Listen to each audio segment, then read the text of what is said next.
নমস্কার বন্ধুরা, আজকের ভিডিওতে আমরা আলোচনা করব ভারতের সুপ্রিম কোর্টে একটি গুরুত্বপূর্ণ মামলা নিয়ে। এটি আমাদের রাজ্যের গভর্নর এবং দেশের রাষ্ট্রপতির ক্ষমতা নিয়ে।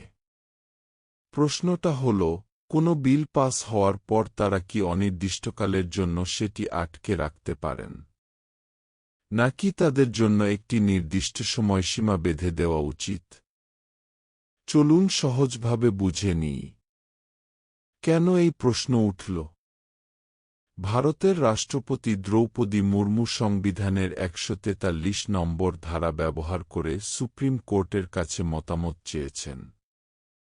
কারণ কিছু রাজ্যে অভিযোগ উঠেছে যে গভর্নররা বিধানসভায় পাস হওয়া অনেক বিল মাসের পর মাস ধরে আটকে রেখেছেন। এর আগে সুপ্রিম কোর্ট বলেছিল, গভর্নররা কোনো বিল অনির্দিষ্টকালের জন্য আটকে রাখতে পারবেন না। একটি যুক্তিসঙ্গত সময়সীমার মধ্যে সিদ্ধান্ত নিতে হবে, সাধারণত ৩ মাস। নির্বাচিত সরকার নাকি নিজপ্রাপ্ত গভর্নর, কে বেশি শক্তিশালী? কেন্দ্রীয় সরকারের আইনজীবীরা বলছেন, গভর্নর বা রাষ্ট্রপতি তাদের বিবেচনার ক্ষমতা ব্যবহার করেন, তাই আদালত সময়সীমা বেঁধে দিতে পারে না। কিন্তু প্রধান বিচারপতি প্রশ্ন করেছেন, যদি গভর্নর একটি বিল ৫ বা ১০ বছর ধরে আটকে রাখেন, তাহলে কি আদালত কিছুই করতে পারবে না? তাহলে তো রাজ্যের নির্বাচিত সরকারের কাজই থেমে যাবে। সম্মতি আটকে রাখা বা উইথহোল্ডেশন বলতে কি বোঝায়? সরকার বলছে, যদি গভর্নর সম্মতি আটকে রাখেন, তাহলে বিলটি স্বয়ংক্রিয়ভাবে বাতিল হয়ে যাবে। কিন্তু সুপ্রিম কোর্ট সন্দেহ করছে। আদালতের মতে, এতে গভর্নর কোনো কারণ ছাড়াই যে কোনো বিল ভেটো করতে পারবেন, যা গণতন্ত্রের জন্য ক্ষতিকর। আদালতের কি সময়সীমা বেঁধে দেওয়া উচিত?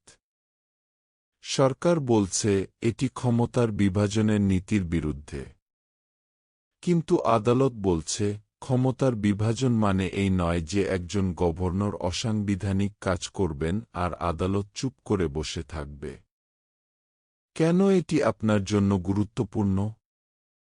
ভাবুন, আপনার রাজ্যের সরকার বেকার ভাতা, ফ্রি বিদ্যুৎ বা নতুন হাসপাতাল তৈরির জন্য একটি বিল পাস করল। কিন্তু গভর্নর সেটি মাসের পর মাস আটকে রাখলেন। তাহলে জনগণ কোনো সুবিধাই পাবে না। এই মামলার ফল নির্ধারণ করবে, জনগণের ভোটে নির্বাচিত সরকারের সিদ্ধান্ত কি সময়মতো বাস্তবায়িত হবে, নাকি গভর্নরের ইচ্ছার উপর নির্ভর করবে। বর্তমান অবস্থা। এখন মামলাটি সুপ্রিম কোর্টের ৫ সদস্যের বেঞ্চ শুনছেন। খুব শীঘ্রই একটি ঐতিহাসিক রায় আসতে পারে। সংক্ষেপে, এটি শুধু আইনি বিতর্ক নয়। এটি আমাদের গণতন্ত্রের ভবিষ্যৎ নির্ধারণ করবে। প্রশ্নটা হল, গভর্নর কি নির্বাচিত সরকারের কাজে বাধা দিতে পারবেন, নাকি জনগণের স্বার্থে দ্রুত সিদ্ধান্ত নিতে বাধ্য থাকবেন? ভিডিওটি দেখার জন্য ধন্যবাদ। নিচে কমেন্ট করে বলুন, আপনার কি মনে হয় গভর্নর ও রাষ্ট্রপতির জন্য বিলের উপর সিদ্ধান্ত নেওয়ার একটি সময়সীমা থাকা উচিত, নাকি তাদের এই বিশেষ ক্ষমতা অক্ষত থাকা উচিত?